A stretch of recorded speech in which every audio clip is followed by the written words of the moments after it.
What's up, everybody? Welcome back to the Game Channel. My name's AJ Gels. How y'all doing? Welcome back once more to the weekly show. This is episode 185. Man, I really got to come up with an actual name for this show. If anybody ever has any suggestions, let me know. But either way, there is a reason we're looking at the title card right now. It's because I want to address a few things before we officially get started.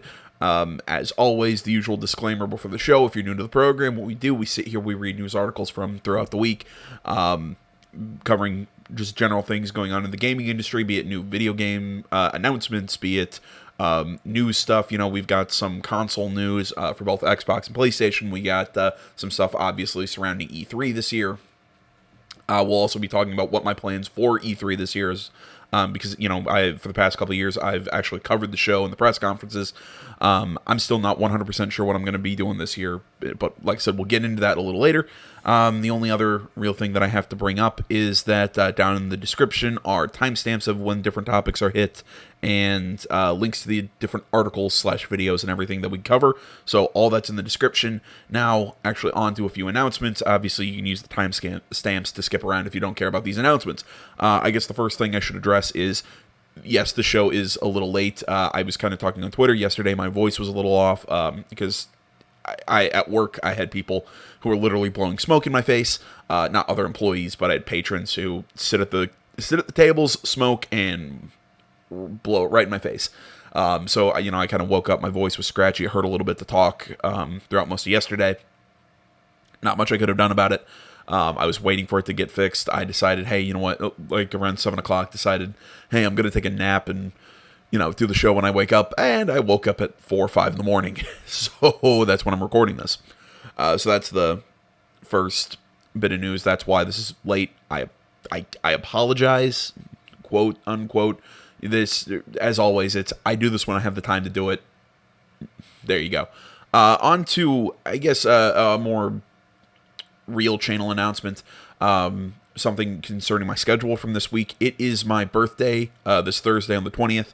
So I haven't fully decided what I'm going to do yet. I haven't decided if I'm going to record, if I'm going to upload, if I'm going to record and get a backlog. So if something like yesterday happens or Saturday happens where I just don't have a whole lot of time to record, I can still upload more than just one video for that day. So I haven't fully decided what I'm going to do with that birthday. If I'm going to use it basically, like I said, just as a flat out work day. If I'm going to do my normal thing and record and upload as I record.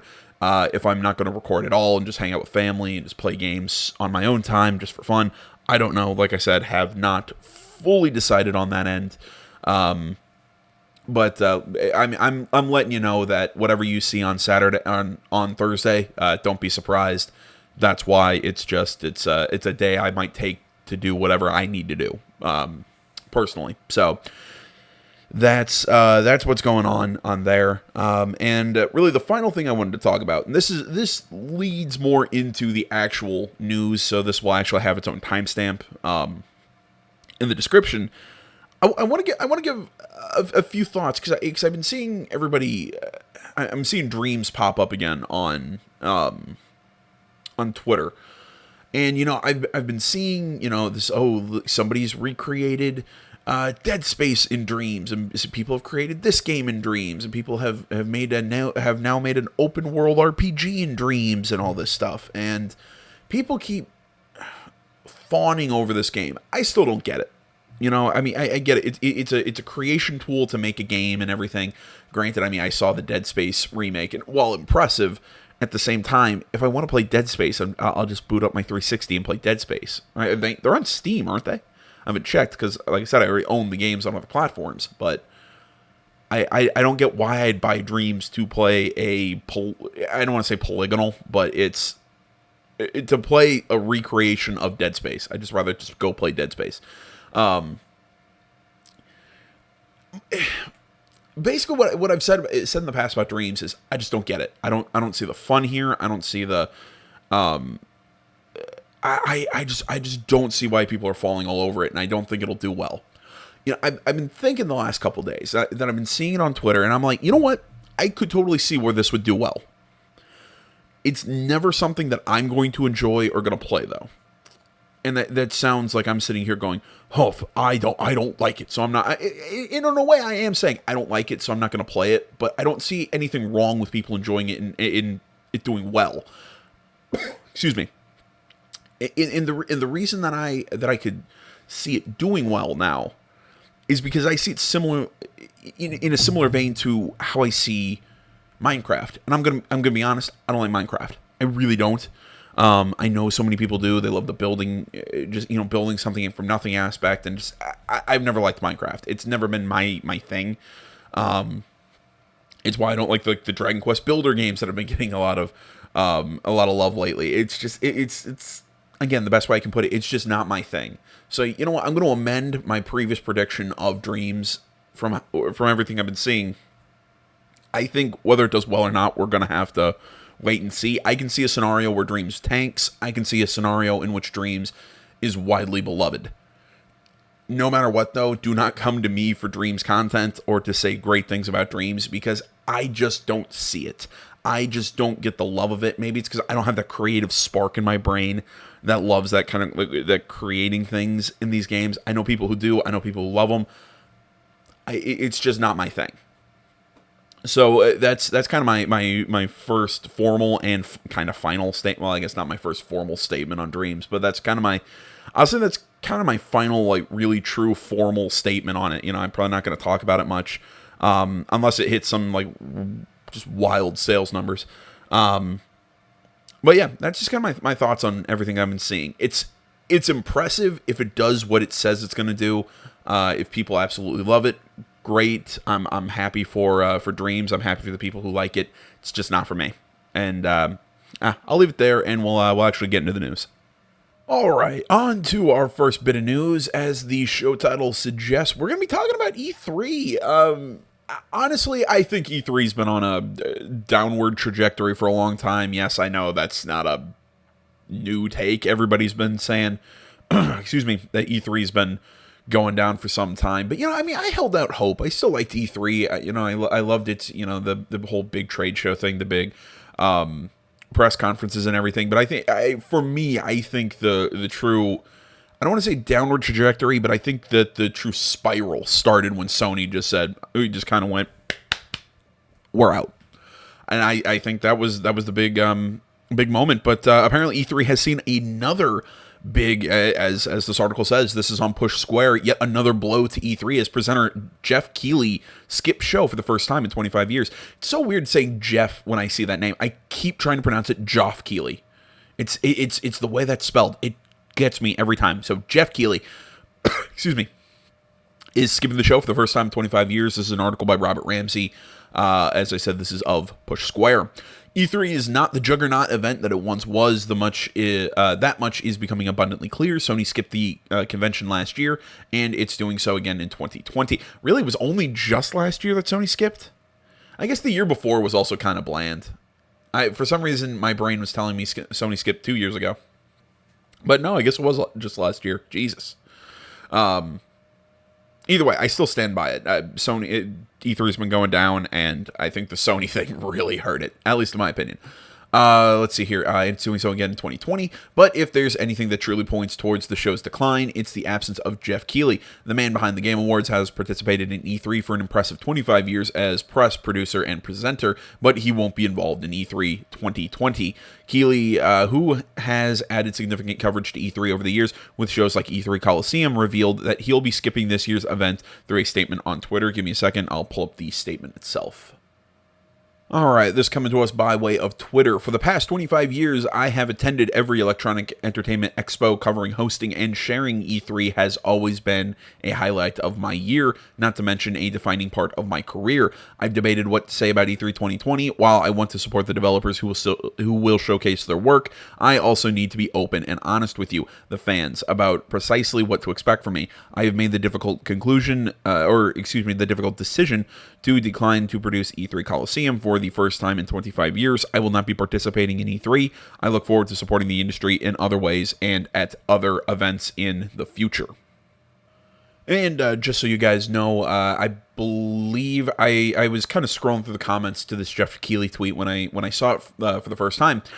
People were asking, is he still doing the pre-show and everything for like Gamescom and everything? And yes, he is still doing Gamescom. He's still going to be around. He's still doing the Game Awards. This isn't Geoff Keighley saying, "Hey, I'm getting out of whatever." No, he's still doing a lot of things. He's just not going to be at E3. So I really think that this is a sign that E3 is. Maybe I don't want to say in a worse state than we thought. I'll put it a worse state than I thought. I'll put it that way, because I think there are lots of people who have been seeing the writing on the walls, and I've been remaining somewhat optimistic, and that's a very odd thing for me to say because I'm not a very optimistic person. But I've been remaining optimistic that maybe E3 would resurge, maybe E3 would come back and be what it once was. But no, with losing Geoff and knowing that he's still going to be doing a lot of other things with a lot of other trade presentations or trade shows or whatever, yeah, I think E3 is kind of going into the toilet.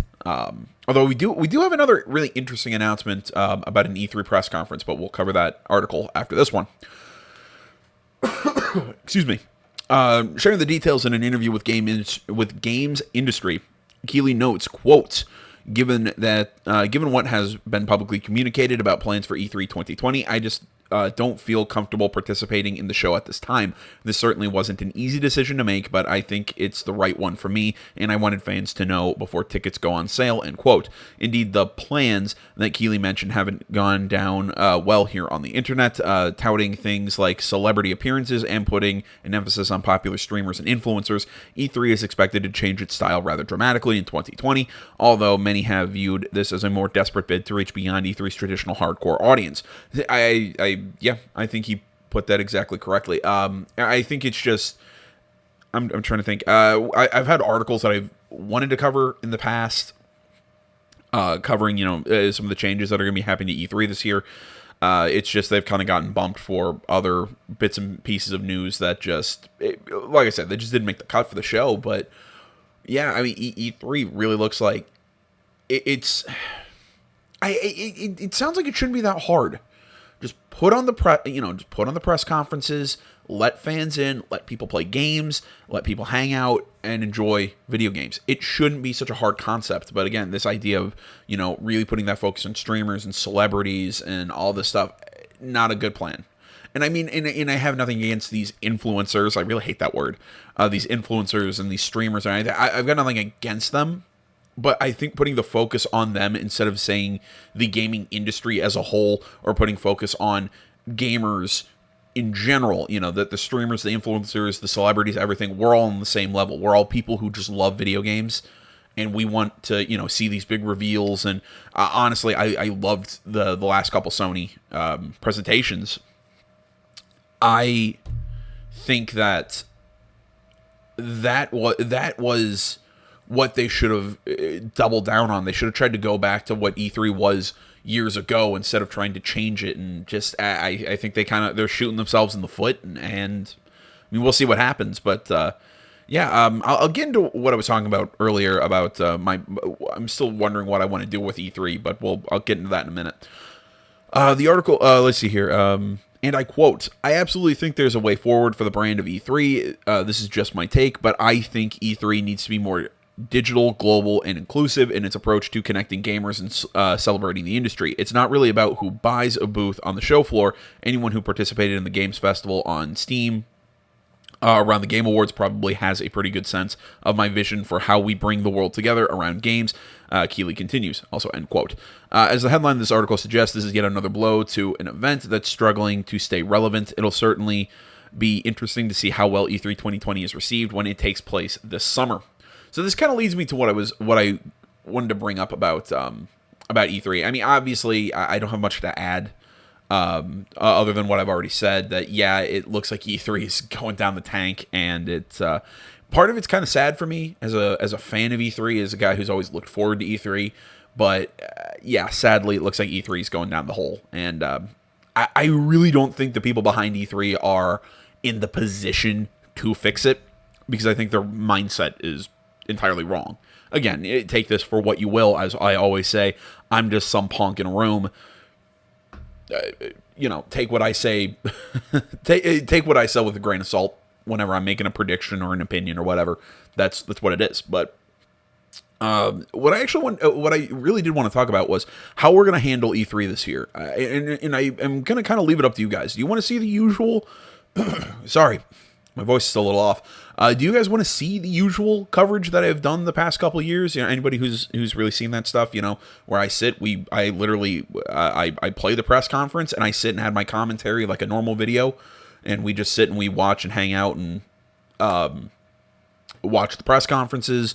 Do you want me to just, would you guys be up for, hey, I'm just going to pull like highlights and clips of stuff that I particularly find interesting of the different press conferences?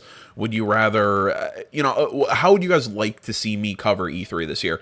Obviously, if anybody says, oh, I'd love you to be there, yeah, so would I, but I have to, be a real boy and probably work that weekend because my job hates me right now. That's beside the point. But like I said, I want to leave it up to you guys and ask, how would you like to see me handle and cover E3 this year? Like I said, just would you like it the normal way or something a little different? I'm up to suggestions, as I always am, up to suggestions of how to kind of change up what I'm doing here. So let me know down in the comments, and I'll load up the next article. Like I said, it's another interesting bit of E3 stuff. All right, moving on to an article on Eurogamer. Nintendo will attend E3 2020, but it'll be a different kind of show this year. Article Tom Phillips, news editor, as I said, of Eurogamer. Nintendo will attend E3 2020. E3 event organizer, the Electronic Software Association, or the ESA, has confirmed. The announcement was made last night in a statement detailing plans for this year's show, releasing following a bruising day for the ESA in general. Yesterday afternoon, a draft of the event's website popped up online early and an incomplete list, there we go, of publisher attendees, which omitted Nintendo, sparked gossip. The platform holder would be the latest to drop out, following Sony ditching the show in PlayStation 5's launch year. Shortly after, the Game Awards host and E3 live stage producer Geoff Keighley said he would not attend this year's event. In a statement posted to Twitter, responding to questions about his decision to quit, Keighley said he'd decided not to attend based on a, quote, combination of reasons. Quote, I don't really feel comfortable participating given what I know about the show as of today, end quote. He added, something I forgot to mention in the last article, though. It's been a little bit since I've really dove into the story, but there was some really some questionable conduct of organizers of E3 and a lot of stuff. I know there was a big controversy around that. My sense of time, like I said, I forgot that it was only just last year that Sony skipped out, so my sense of time is a little off here. I'm trying to remember how long ago that stuff was popping up. I think that was end of last year was when a lot of articles surrounding the organizers of E3, and there's some, like I said, some really questionable, shady shit that was going down. If anybody wants to go more into that in the comments, please go ahead, and I'll make a correction, something at either next week's show or video in between. But I'd feel bad if I didn't add that, because I don't have the story pulled up. I can't fully remember what it. You know what? Maybe I'll pull something up after this. I don't know. I'm just kind of spitballing here. Article continues. While the importance of E3 has been questioned over the years as publishers such as EA opt to hold their own separate events, it's fair to say the overall sentiment within the industry towards E3 has shifted dramatically after the ESA leaked the personal details. That's what it was. Leaked the personal details of thousands of attendees from previous years via the E3 website last summer. That's what it was. Like I said, I could not remember the exact controversy. It's been a while since I looked into it. So there we go. If anybody wants to go, give more specifics or whatever, I'll give you a shout out next week's show and kind of, you get where I'm going with that. Let's see here. Last night's statement confirmed the event's repositioning, details of which also previously leaked, to focus more on live events and stage experiences which feature, quote, special guests, gamers, celebrities, and digital programming on the show floor, end quote. Quote, a highlight will be the debut of an all-new floor experience that will be streamed to bring exclusive conversations with leading industry innovators and creators to attendees and fans worldwide. The ESA statement reads, it sounds similar to what Keighley had previously produced as part of his E3 Coliseum event. Publishers confirmed to attend the show this year include Xbox, Nintendo, Ubisoft, Bethesda, Sega, Capcom, Square Enix, Take-Two, Bandai Namco, and Warner Brothers, with doors open from 9th to 11th of June. Okay, so it looks like Nintendo will attend. I'm curious to know what the different kind of show, because I mean, really, what Nintendo's always done is with their directs and everything. So I'm curious. I mean, maybe we'll see Nintendo do an actual press conference. So maybe that's a point in the favor of actually covering E3 as I usually do. But I don't know. Like I said, I'll leave it up to you guys how I cover E3 this year. And also, what do you guys think Nintendo's going to do? Because other than doing an actual like on-stage press conference as opposed to a direct, I really can't think of anything that Nintendo's going to try and pull off. And I mean, let's go back down. I want to look once more at that list of publishers here. So I mean, obviously, Xboxes is going to be focused on next gen with Series X and everything. Nintendo is going to Nintendo. I can never predict what Nintendo's going to do. They're definitely their own thing. Ubisoft is definitely going to focus. I think that they have 5 AAA titles set to launch before fiscal year of 2020. So I mean, definitely that's going to be whatever their new Assassin's Creed is. Watch Dogs Legion. I think Gods and Monsters is set to come out before that time. I'm running through Rainbow Six stuff. There's one more big Ubisoft game that's escaping me. It's not Splinter Cell, sadly. From what I've been reading, it looks like it from what I believe it's Jason Schreier has said. It's not going to be Splinter Cell. New Far Cry. There we go. That's what it is. I think it's those 5 games. I think it's Gods and Monsters, Watch Dogs Legion, Rainbow Six, Far Cry, and Assassin's Creed. So that's probably what they're going to really focus on. Bethesda, I really don't 100% know what they're going to show with Bethesda. I mean, maybe some Doom DLC, maybe the next thing that they're going to do with Wolfenstein. Dear God, I hope it is so much better than Youngblood. That game just depressed, bored me. It disappointed me, I guess is the biggest thing. It really was not what I wanted it to be. But probably Bethesda's going to be talking Fallout 76 stuff. It's probably going to be talking the next Elder Scrolls. That wouldn't be surprising. Out of Sega, I'm not sure what to expect out of them. Capcom, it's going to be Resident Evil stuff. Square, it's going to be Final Fantasy VII all the way, along with probably stuff with the Avengers. That game, Jesus Christ, I always forget. What was it, Ghost something Tokyo? I cannot remember the name of the game. That's where that one chick who went out and was acted all peppy and happy on stage. That she became almost like a media darling overnight. Then she left that publisher and went to a different company, and she's still being followed. That's really funny to me. So Square. I'm curious to see what I think they've got a couple games. I think the Square Enix press conference could be interesting this year. Could be. I thought the same thing last year, and I thought the Square conference last year kind of sucked.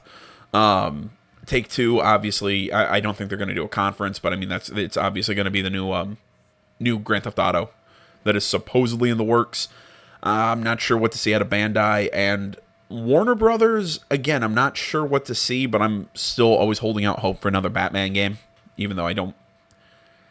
Yeah, I don't know. I'm always holding out hope for another Batman game because I really love the Arkham trilogy. But at the same time, though, I guess I don't want to see them kind of ruin it by trying to make a 4th game. I'd rather they just leave it as the trilogy and let it stand.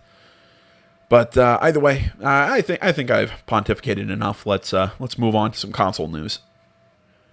Okay, let's get this out of the way. Look, I think I made it clear in the last show that I'm not a fan of Phil Spencer. I mean, up to this point, he's always just I remember the E3 that I called him. What was it that I called him? He looks like Elon Musk's less successful brother. I've just never liked the guy too terribly much. He's always seemed plastic and just corporate and just not fun for me. Especially when you put him up to the other two faces. Granted, Reggie Fils-Aimé has since left Nintendo. Nothing against Shuhei. I guess I should be saying Andrew House, not necessarily Shuhei Yoshida, but Yoshida's still kind of a face. I still see tweets of his pop up on Twitter. Just kind of trying to boost to promote Sony and everything. I don't see that as much out of Andrew House. So, I still kind of consider Shuhei Yoshida the face of PlayStation and everything. But, when you compare Phil to somebody like Shuhei or even Andrew House or Reggie Fils-Aimé on the Nintendo end, I think he's a far cry from what those guys far cry. He's a far cry from what those two guys are. I like I said, I don't find him entertaining or anything. And after what he said, what came out last week, where he was saying that Nintendo and PlayStation were both out of position and everything, it really frustrated me and really kind of made me mad. You can go see the rage or whatever that I had in last video, but apparently. He has some bold ideas for competing in the next gen, because even though he says he doesn't see PlayStation as competition, he sees them as competition, apparently. I don't know.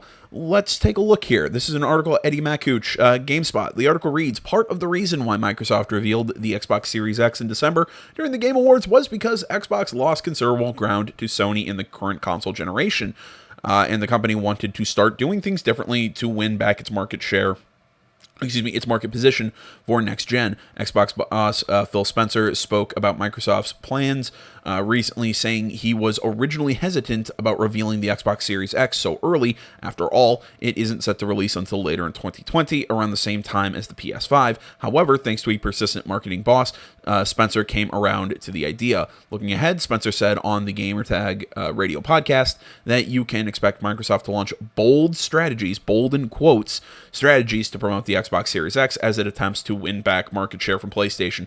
I'm still willing to bet it's all going to be, we have the most powerful console, xCloud, which, by the way, I think xCloud is going through testing on iPhones or whatever right now.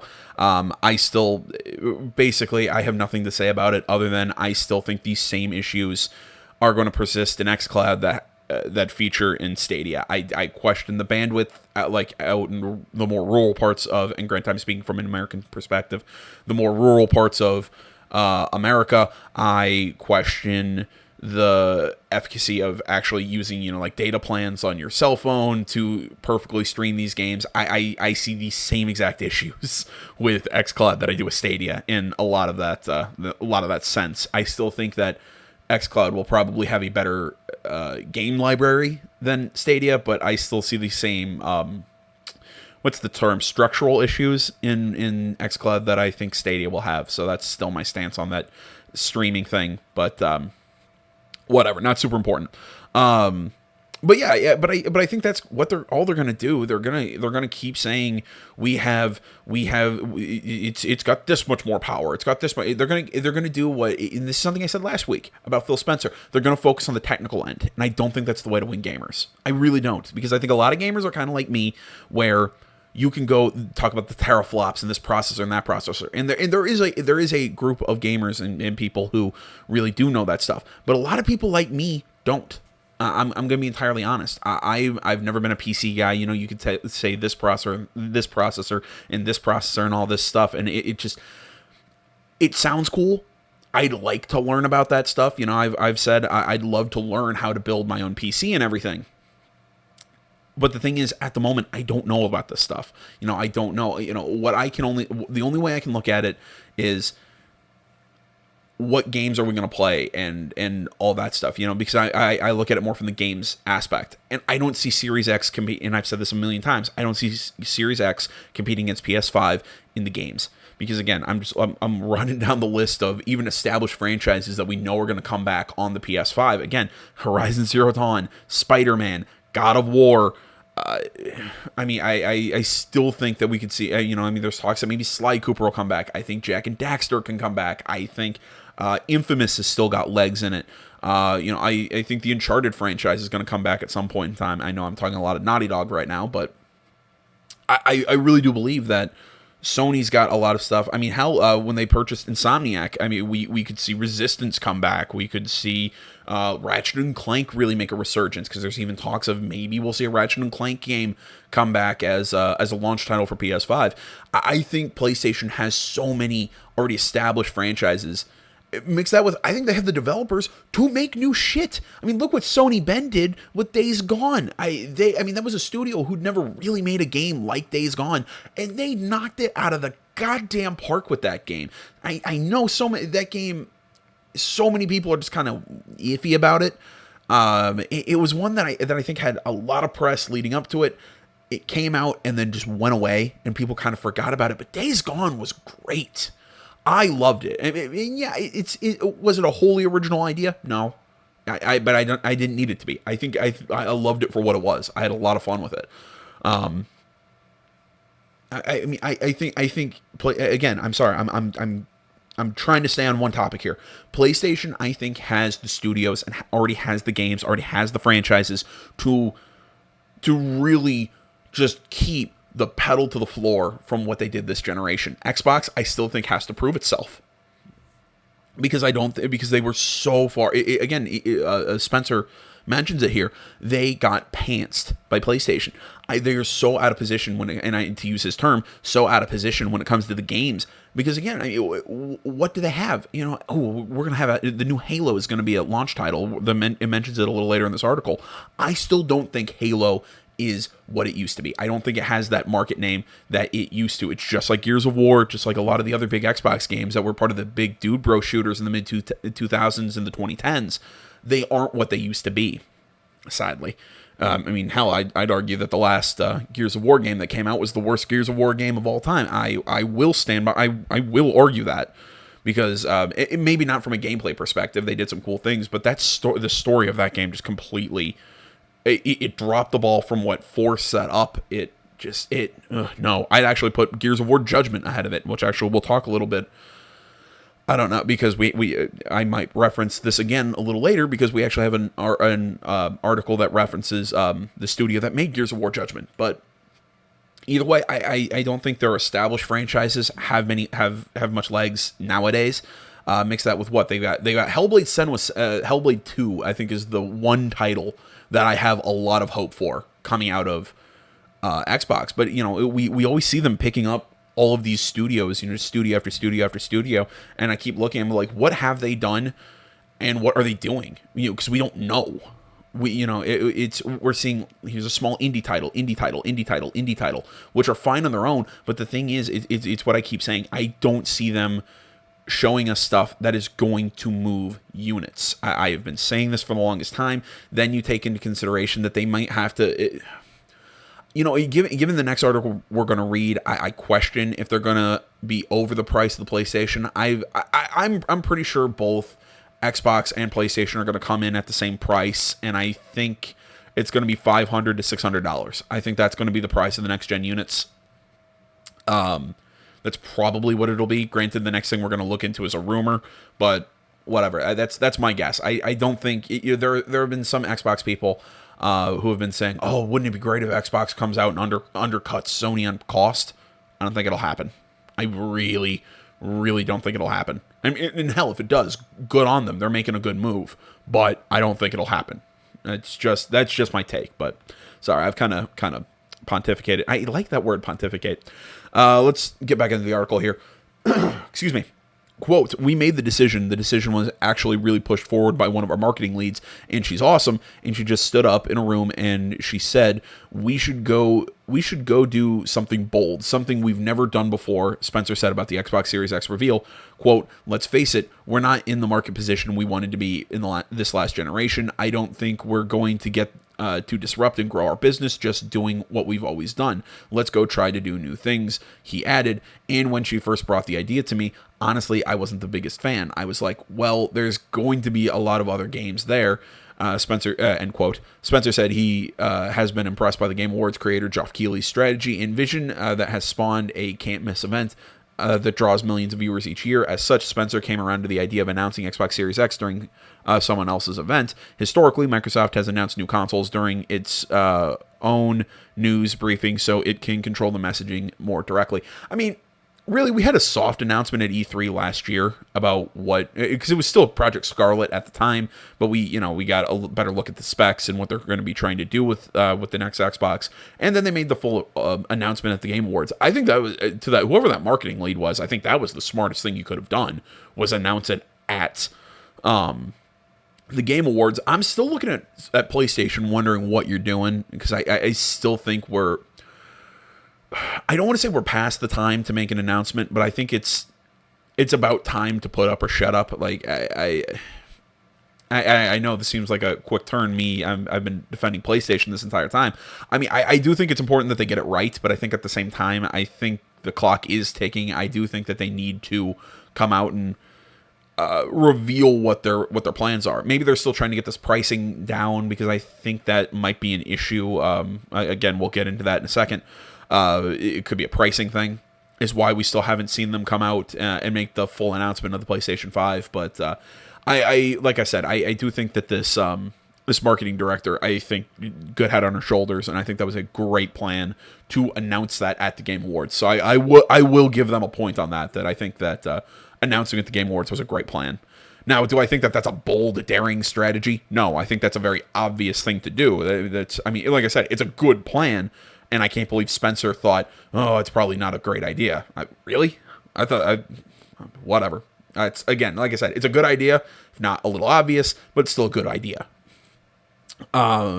It's like I said, it's just hearing him say, we have bold plans, but nothing specific. And it also, like a lot of what we see them do, it's kind of like, oh, so your bold plans are to do kind of what you always do, just a little differently. It doesn't seem like you're really trying to do something out there. It might just be me. I don't know.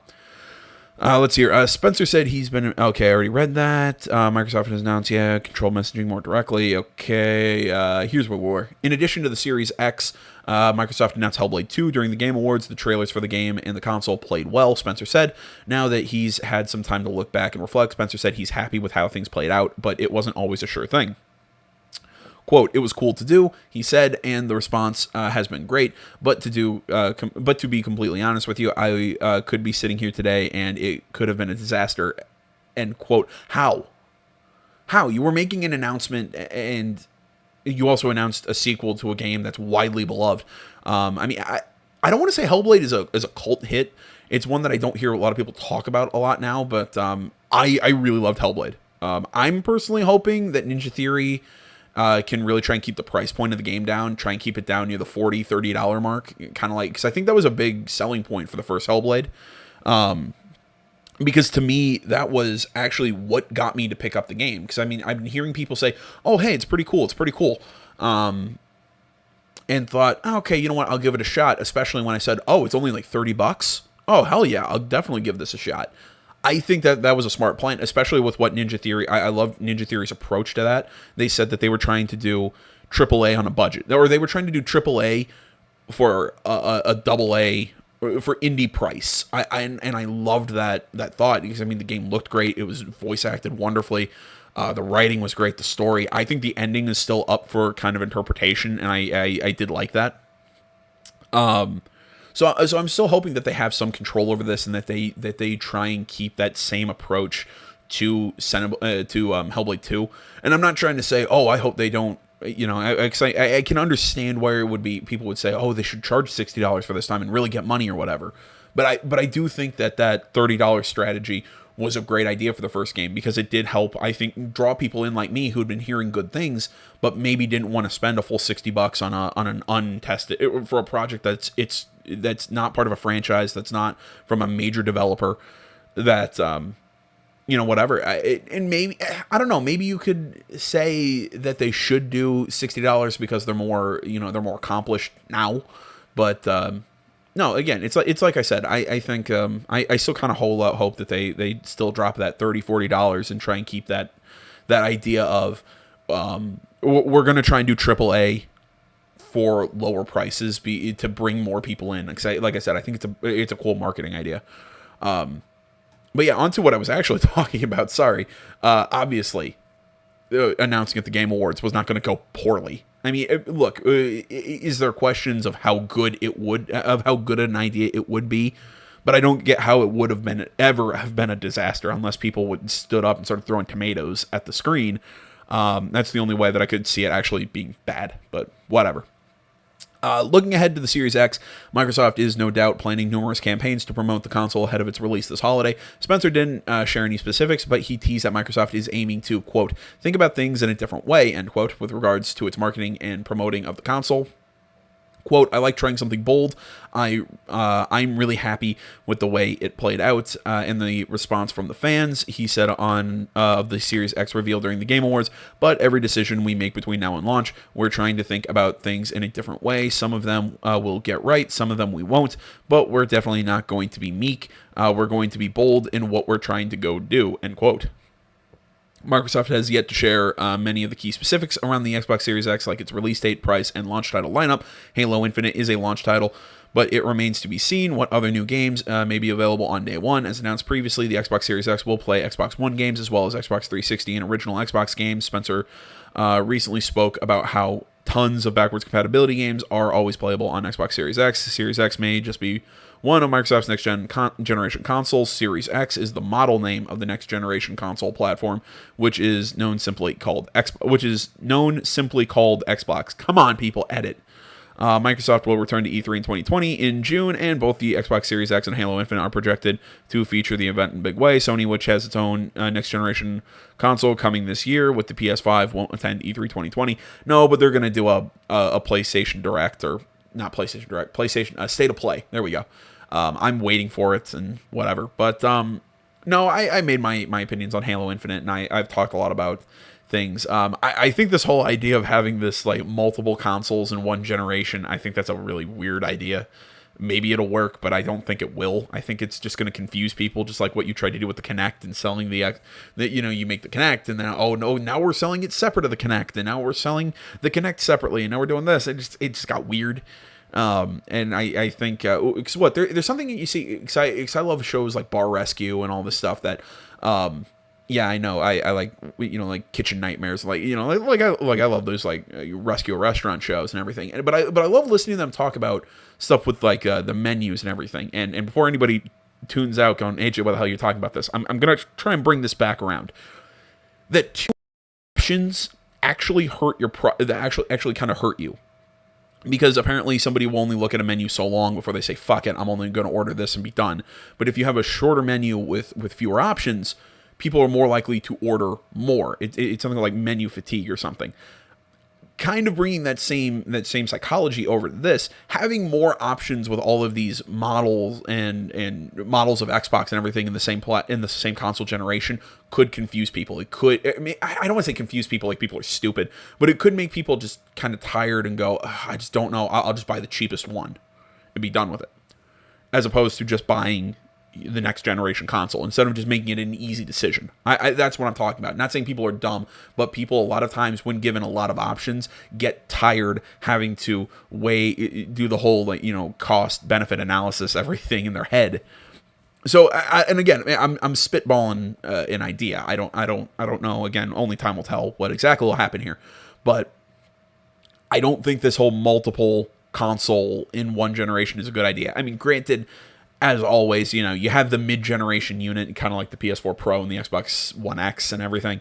But I guess my so there is always that stuff. But I guess my final thoughts on this before we move on is that I do like how they're saying they're going to try and they're really trying to stay up with backwards compatibility. I really like that idea. I really like how they're not going to just completely pitch that idea. I especially like how PlayStation's doing the same thing. I don't think everything is going to be playable on PlayStation 5, because apparently I was reading some article that said that kind of offhandedly made a mention of this, that like not everything, but of the vast majority of stuff will be playable. Except I think 360 had the same thing. I think there were some Xbox games that you couldn't play, but for the most part, those games are so far and few between, you really wouldn't notice. But either way, let's move on to a PlayStation rumor now. Sticking with this console news, apparently here's an article on Push Square by Robert Ramsey. Rumor, PS5 price could be high as Sony struggles with expensive parts. The article reads, how much is the PS5 going to cost? That's a question that we simply won't know the answer to until Sony slaps a price point on its next generation machine, but an interesting new rumor suggests that the console could end up being more expensive than initially planned. The rumor comes from Bloomberg, citing anonymous sources. According to the article, PlayStation 5 manufacturing costs may be on the rise because DRAM and NAND flash memory, the components are supposedly in high demand because of next generation smartphones. In other words, Sony might have to pay more to secure a steady supply of these parts for the PlayStation 5. And with rising manufacturing costs, Sony could be forced into a position where it has to bump up the PS5's retail price. The estimated manufacturing cost of the PS5 is around $450 when taking these components into account. Potentially, this means the next generation's console's price tag could be creeping closer to the $500 mark, depending on how much profit Sony wants to make per unit. However, Sony won't be looking to profit on console sales alone. Let's not forget that PlayStation Network is worth an absolute fortune. It's entirely possible that Sony is willing to sell the PS5 at a loss just so that it can get the system into people's homes and continue to generate huge profit primarily through software sales and subscriptions. At this point, though, it's probably safe to assume the PS5 won't be cheap. Even pushing this rumor to one side, we already know that the console is boasting some impressive sounding selling points that are going to require reasonably powerful components. As always, we're just going to have to wait and see what Sony says until the time comes. Feel free to bet on the PS5's launch price in the comment section below.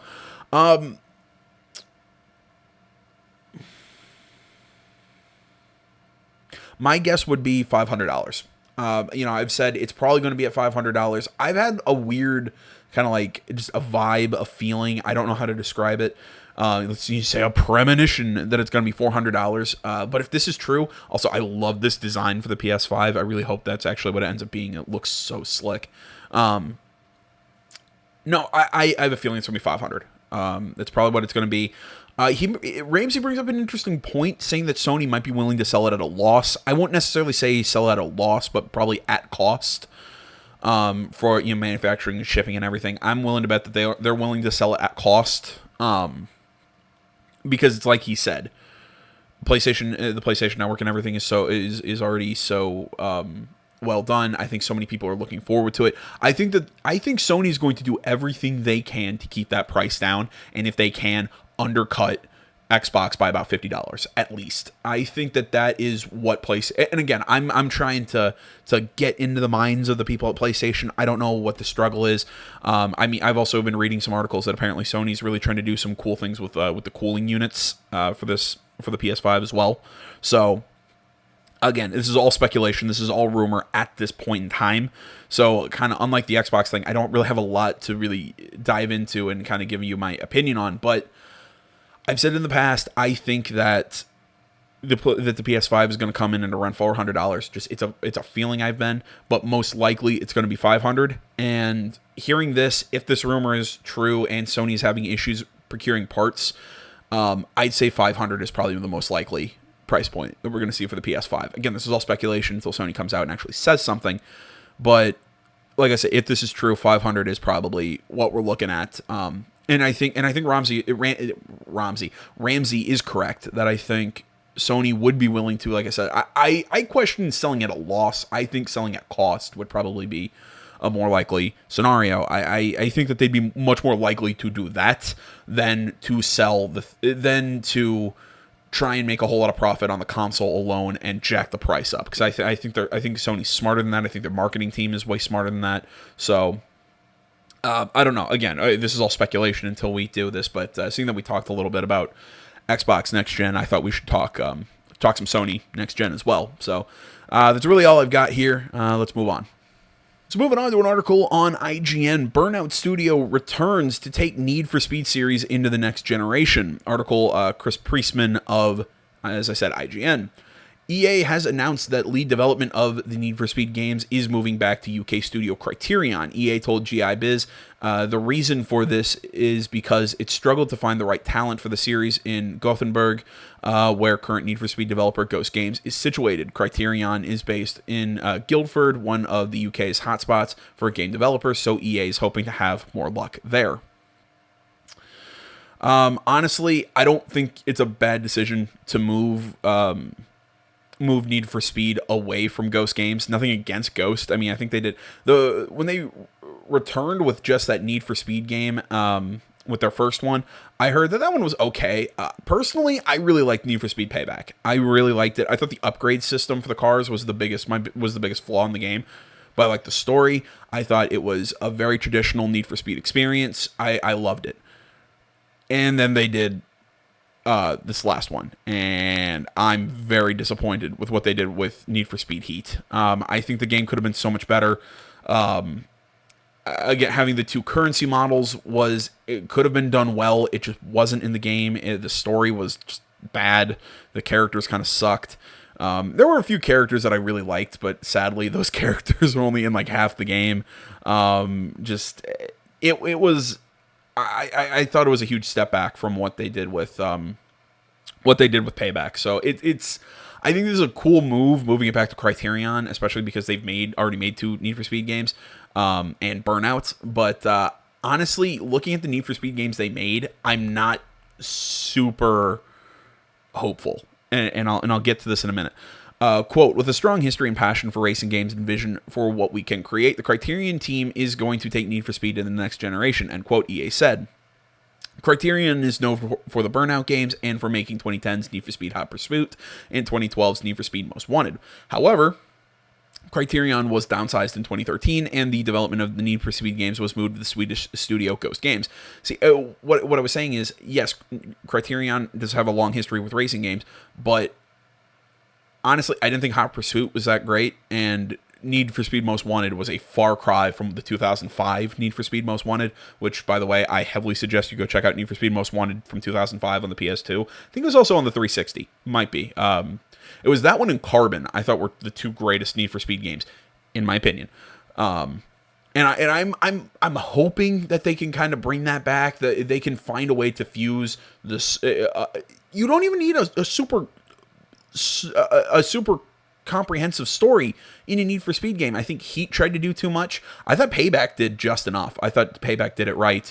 I mean, hell, but you go back to, like I said, 2005 Most Wanted, you go back to Carbon, there really wasn't a whole hell of a lot of story, but there was enough that kept me engaged and kept me going after the next driver and kept me playing.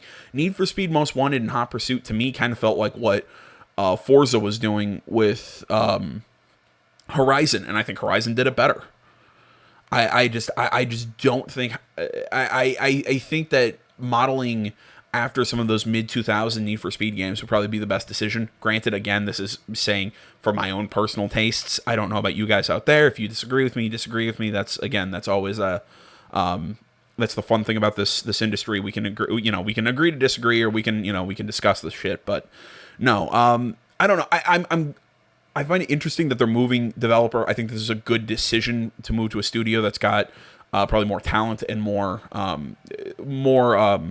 experience with racing games. But at the same time, looking at what they've done with the franchise, I have to say I'm not super hopeful. Another reverse is happening after making the past 4 Need for Speed games. Really 4? They did 4? I thought they only did 3. Huh. Sorry. After making the past 4 Need for Speed games on console, Ghost Games will see its engineering team dispersed to support other EA projects and especially help out on matters regarding the Frostbite engine. Some of the studio's creative team will move to the UK to continue their work at Criterion. However, EA says there are about 30 roles at Ghost Games that are at risk. Quote, outside of the engineers and those that we plan to transfer to other positions, there would be 30 additional staff in Gothenburg, and we would hope to place as many of them as possible into other roles in the company, EA said. Ghost Games made Need for Speed Rivals. That's, yeah, No Limits, the 2015 reboot, and most recently Need for Speed. Really? They didn't make Payback? Who made Payback? As I'm reading this, I'm actually gonna Google this. Who made Need for Speed Payback then? Because I thought Ghost Games still made that.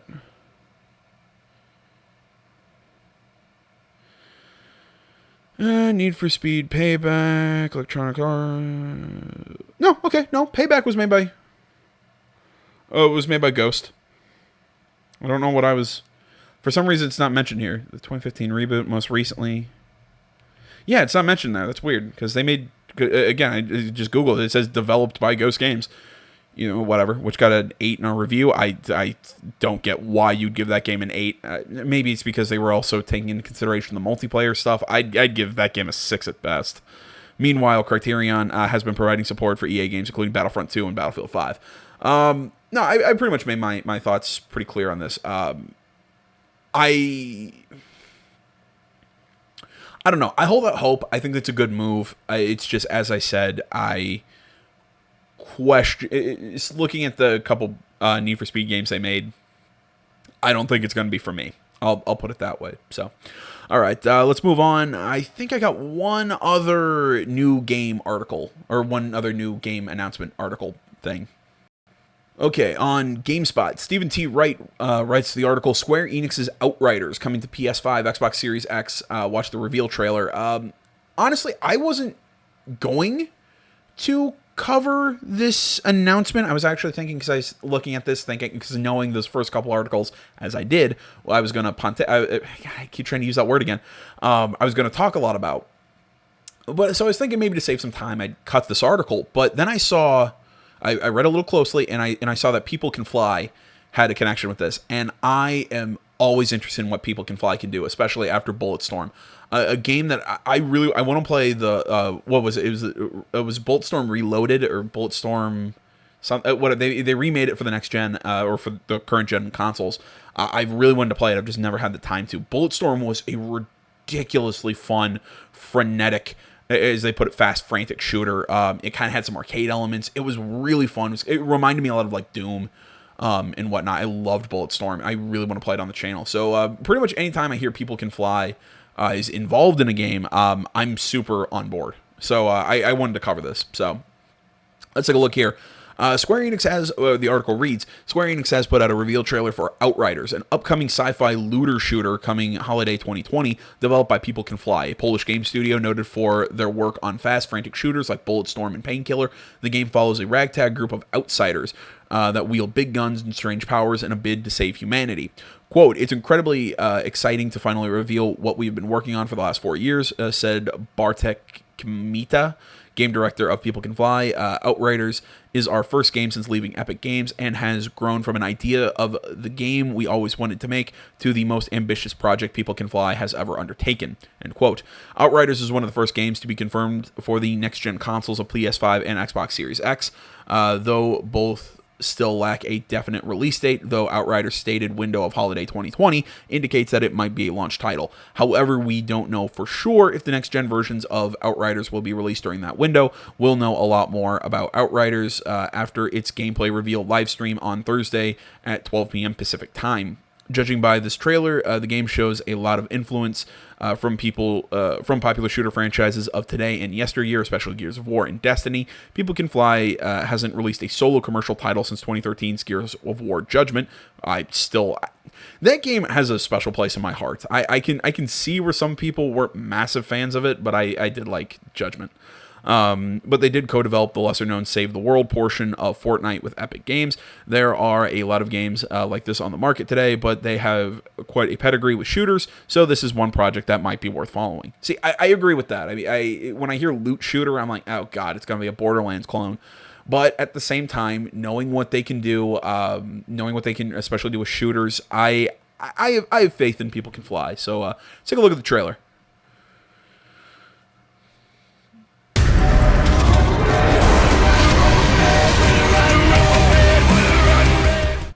All right, I already love the music. We awoke from one nightmare into another. Not on our dying Earth, but somewhere much worse. Good guys are day one. A good guys are one that brings the fire. Good guys are day one. A good guys are one that. We came to Enoch as our last chance, a chance at a new home. But what we found didn't save humanity. It consumed it.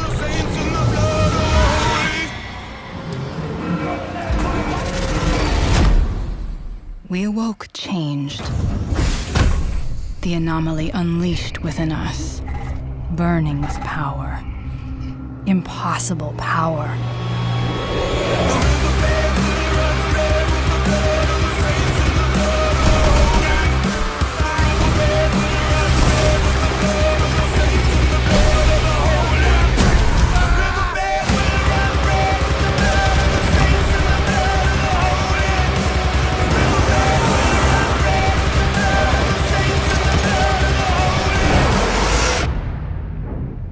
Enoch robs us of our humanity, yet gives us so much more.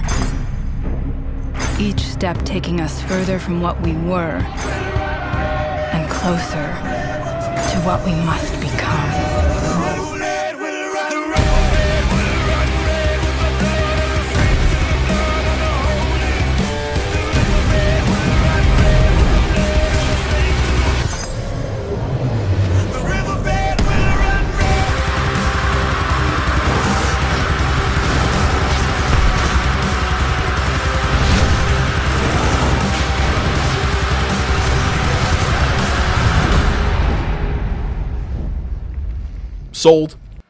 Sold. I'm in. 100%. I'm in. The story. I mean, the story itself. I really like that whole. You know, we go to an alien world. You know, we kind of we wake up with powers and everything based on some anomaly or whatever. I'm actually, this is one of the few times you'll hear me say this. I'm really hoping this is a first person shooter. Because I know what they can do again with FPSs, and I'm sold, man. I am. When is this? We'll know a lot more. Outriders. I don't know. I'll have to look for that that live stream. See if maybe we'll cover a little bit more about this game next week. But I'm already sold, man. I really love the look of that trailer. It hit all the notes. I love it got me excited, got me interested. Again, you didn't hear me make any peeps or anything during that, just because I was engrossed, man. I'm sold already, man. I can tell you that I'm already on board with Outriders. So if anybody can find any videos before me, you want to send me trailers or anything like that, hit me up in the comments, or like articles or anything ever that you want to see. Send me. You can send me links in the or in the comments. It's always much appreciated. But definitely, I'm going to try and find that live stream. We'll probably check it out, like I said, next week. Or if it's super long, I might do a separate video for it later this week. But yeah, that's really all I got on this one. Let's move on to our final topic regarding BioWare. You know, I find it funny that I kind of start this program with one dumpster fire and move on to and kind of end it with another. So apparently, BioWare is committing to longer term redesign of Anthem. Article Brian Shea, Game Informer. I had to laugh that because I was scrolling through the responses to this tweet because when I first saw this article, I responded with the that Simpsons gif of "Stop it, he's already dead." Because, I thought come on, Anthem just admit it's a failure and be done with it and leave it as is. Stop trying to redesign it and fix it, because the game is fucking broken. Maybe not broken, but it didn't work. I tried it. I kind of liked some things, but for the most part, it did. I think there was a shell of something really cool there that got killed by be it EA or BioWare overthinking something. I don't know. But yeah, it just didn't work. Just let it go, man. Stop trying to do this live service thing and become. Part of me questions: is EA trying to push BioWare to do this live service and make this work, as opposed to BioWare doing? That's always kind of my question. What of this is BioWare and what of this is EA? Because the next article is kind of interesting. It does kind of disparage BioWare. I don't want to say disparage BioWare, but it does kind of put some BioWare stuff in light. We'll cover that in a second. But it's like I said, I always kind of have a question, like, what is BioWare and what is EA? Because like I said, I always kind of wonder that, like with Mass Effect Andromeda, with this game, how much of it was BioWare just trying to be so corporate and so cookie cutter and just not deliver what we love BioWare for doing, and how much of it was EA just trying to be too many, the whole too many cooks in the kitchen sort of deal. So that's always been my question. So again, it makes me wonder with this longer redesign, how much is BioWare, how much is EA? But it's just not a good plan, in my opinion. So, like I said, I respond with that Simpsons GIF, and I'm scrolling through the responses right before I loaded the article up for the show, and just for fun. And I'm seeing people just going, "Oh God, don't!" I'm just seeing so many GIFs. But one of the top responses was that same GIF I sent was, "Oh God, it's already dead." It just made me laugh that somebody else had the same thought as I did. I know it's the internet, so shocker, somebody else had of the billions of people on the internet, somebody else had the same thought I did. Because I'm such a high thinker, nobody could ever think what I do. Obviously, sarcasm. I'm very cookie cutter in my thoughts, but whatever. As I said, Bioware is committing to a longer term redesign of the game. Article reads, one of the biggest flops of 2019. That's about right. Was Bioware's living sci-fi game Anthem. Again, I think it had potential. It just did not. It's one of those, like, it didn't get out of its own way to let it be what it could have been. And I think if it would have dropped that whole live service thing, I think that would have been a massive help to the game. While it received middling review scores based on the content available at launch, it quickly became apparent that development team did not have a sufficient long-term content or gameplay evolution plans in place to sustain a dedicated community the way a living game needs to in the current landscape. It's almost like a developer that had no experience with this kind of game. Granted, they do have Star Wars: The Old Republic, but even then, this sort of pseudo MMO is very different from a true MMO. So it's one of those that the games like Destiny and The Crew and The Division and of the other billion clones of these kind of games, they're different from your more traditional MMO experience. So I think some stuff might carry over, but it's like this article saying, they clearly didn't have a plan. And, again, it's almost as if a developer without experience in this kind of crapped their pants. Who would have thunk it? Many Anthem players have felt abandoned by the development team's lack of meaningful new content in the years since its launch. Today, BioWare General Manager Casey Hudson announced plans for the future of Anthem. In a post on the BioWare blog, Hudson says the last year has seen the team focus on improving quote, stability, performance, and general quality of life while delivering 3 seasons of new content and features, end quote. Hey, how about you work on the next Dragon Age game? Just a thought from a fan of your other games. Many players have been dissatisfied with with not only the quantity, of content released by BioWare, but the pace at which it has come to the game as well. In the post, Hudson says he understands that players yearn for, quote, a more satisfying loot experience, better long-term progression, and more fulfilling endgame, end quote.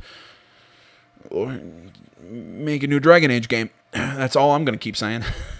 To address these concerns, Hudson says Anthem will receive a, quote, more substantial reinvention than an update or expansion, end quote. I'm going to guess this is an excerpt from his post, and I quote, over the coming months, we will be focusing on a larger term redesign of the experience, specifically working to reinvent the core gameplay loop with clear goals, motivating challenges, and progression with meaningful rewards, while preserving the fun of flying and fighting in a vast science fantasy setting. Really, the fun of flying, it's just getting from point A to point B while characters maybe talk to you. That was all the missions were. It was flying from combat area to combat area. There was rarely any fusion of the two. The flying was neat, but it was a novelty that quickly wore off. God damn. And to do that properly, we'll be doing something we'd like to have done more of the first time around, giving a focus team the time to test and iterate, focusing on gameplay first, end quote. Unfortunately, it sounds as though the future will continue to come at the cost of the present. Hudson says the team will continue to run the, quote, current version of Anthem, but move away from full seasons as the team works towards the future of Anthem, end quote. Hudson promises to keep the game active through in-game events, store refreshes, and past seasonal and Cataclysm content in the meantime, including an anniversary event this month. You can read the full blog post here. While it's nice to know BioWare is committed to the future of Anthem, I'm curious for more details on what the actual redesign and reworkings will entail. For now, it's just a glimmer of hope that the future of this game can live up to the promise it had prior to launch. For more on Anthem, check out our review of the base game or our exclusive behind-the-scenes look at development in our coverage hub. I had such a roller coaster view of this game, because like it started off thinking this is a dumb, terrible idea. Some of the pre-launch stuff actually got me hyped. I played the game. I kind of liked the early stuff, and then it went down. Down. And again, it's like I said, I find this game, it's like I said, it's shallow. It's got some really cool ideas that are fun for 15 minutes, and then the novelty wears off. It's like the flying around in your javelin. It's really cool, and then dies out. It's almost like BioWare wanted to make this its own Mass Effect, its own Dragon Age, its own KOTOR. You could see elements of their RPG skill in there, that it really wanted to create this new world of you being this freelance javelin pilot and everything, but then got bogged down in this live game as service model, which I have been saying for years. I know this is not a unique thought. I know so many people are saying this. This game model is not sustainable. And again, I keep saying it. It's because with so many of these games flooding the freaking market, some are going to fall through the cracks. And this is one. This was one that did not go balls out into that game as a service model and tried to kind of be a BioWare game. And it fucking failed. I know I have not been using the F word a lot in this video, but it freaking failed, man. Give up and try and redeem yourself with the next Dragon Age. And for the love of God, do not let those rumors be true that you're trying to put live elements into Dragon Age. Fuck. It makes me almost want to cry. Because I love BioWare. I love a lot of their games. But after Andromeda, after this, it really makes me worry, man. And you know what? Hell, I'll keep saying it till the day I die. I'm one of the few people who loved Dragon Age 2. I did. I played that one before I played the first one. And I like Dragon Age 2. I like the first one better, but I like Dragon Age 2. I like Dragon Age Inquisition as well. I don't know, man. I think I've made my thoughts clear. I'm going to move on to the next article before I have a small stroke. All right, guys. Final article we have for today. Mass Effect writer Drew Karpyshyn, I don't know, says he left BioWare because it's become too corporate. Article Andy Chalk. This article from 4 days ago. Karpyshyn has he rejoined BioWare. I think it was in 2015 to work on the Old Republic and Anthem. But he actually left one time, because he's now leaving again, or he's left again. He left one time before because he worked on earlier projects like KOTOR and Dragon Age, and he worked on a lot of the earlier stuff that we really know from BioWare. And then he left. He came back. He worked on Anthem and Old Republic, and he's since again he has left to start his own company. And again, this whole idea of BioWare being corporate, I think, is really telling, and we'll get into it a little bit. Like I said, article Andy Chalk. This is on PC Gamer. Let's take a look here. Longtime BioWare designer James Olin left the studio in 2018 after 22 years of credits on gaming, ranging from Baldur's Gate to Anthem. His departure came shortly after the writer Drew Karpyshyn, who'd been with BioWare for nearly as long. His first credit is as a writer and editor on the Baldur's Gate 2 manual, and who left for the second time a few months earlier. Now they're back together again at Olin's new studio, Archetype Entertainment. Quote, I'm proud to announce that I'm the lead writer for Archetype Entertainment, Karpyshyn wrote on his blog. Founded by James Olin, the creative genius behind BioWare hits like Baldur's Gate, KOTOR, and Dragon Age, Archetype is a new video game studio under the Wizards of the Coast umbrella. That's questionable. Nothing against Wizards of the Coast. They've come up with some great stuff. It's just I've seen them do some questionable things, and just as a company, not necessarily from the game perspective, but just from how they've treated some people. And I've got questions on Wizards of the Coast, but whatever. I'll let that leave that to the side for now. And I haven't been this excited to work on a project in a long time. Side note: I've always enjoyed working with WotC. They even published my first novel. End quote. He also touched on his time at BioWare in the update, describing it as, quote, a dream job, talented people working together to create games like Baldur's Gate, KOTOR, Mass Effect, and Dragon Age. End quote, excuse me. but that changed as the studio grew and became more successful, he wrote. Quote, we became more corporate. We were less able to make what we loved, and the teams were pushed to create games based on market research rather than our creative instincts and passions. My dream job became just a job, and I lost the enthusiasm and excitement I once had, end quote. Karpyshyn said that the early days of Archetype remind him of the early days of Bioware, and rather boldly, he predicted that comparable things are in the works at his new outfit. Quote, I know we have big shoes to fill with Bioware. I was a part of a legacy that will endure forever. We created some of the most beloved CRPGs of the past 2 decades, he wrote, but I truly believe at Archetype we have the talent and the opportunity to do something just as amazing, end quote. Karpyshyn isn't the only BioWare alum, there we go, to join Olin at Archetype. Chad Robertson, the former head of live service at BioWare, who left the company in late 2019, is Archetype's general manager. The studio is currently working on a story-driven multi-platform role-playing game set in a new science fiction universe. I will definitely give that a look. I believe Karpyshyn, because I googled this before, or did I googled James Olin? I thought I looked up Karpyshyn. Maybe I'm talking Karpyshyn. I'm talking about Olin's credits. Either way, one of those two worked on. I'm sorry. I've been recording for almost 2 hours on the show, and I've kind of forgotten what I googled before. God damn it. Either way, what I'm saying is these guys had stuff to do with like they said, like a lot of early BioWare games. I believe the last one was for I want to say I believe it was Karpyshyn. I think the last Mass Effect game he worked on was 2. And honestly, I think that kind of shows, because I think definitely, at least from the writing, I think Mass Effect 3 took a step back from Mass Effect 2, which I would argue Mass Effect 2 was the best Mass Effect game in terms of gameplay and in terms of story. I thought the story was great. I loved the characters, the way it all worked up to the very end. The final fight against the Collectors and everything. Holy shit, that was great. But I love the gameplay too. I thought the gameplay was probably some of the best, because I love how they separated the RPG segments and the shooting segments. They basically kind of let it be an RPG when it was an RPG, and let it be a shooter when it was a shooter. I thought that was the best way to do it. I guess some people could argue, well, shouldn't they have tried to fuse them a little bit more? I would have rather they went the route that they did, where they let each segment be as good as it could have been separately, than try and fuse them and kind of let it fall apart. Because, I mean, while I think the first game is great, the first Mass Effect game was a great RPG. Its shooting left something to be desired. I thought 2 nailed both segments, and 3, kind of like the first one, they tried to fuse it, and it felt a little clunky. It didn't work wholeheartedly as a shooter, and I have very similar opinions on Andromeda. That game did not work as a shooter, in my opinion.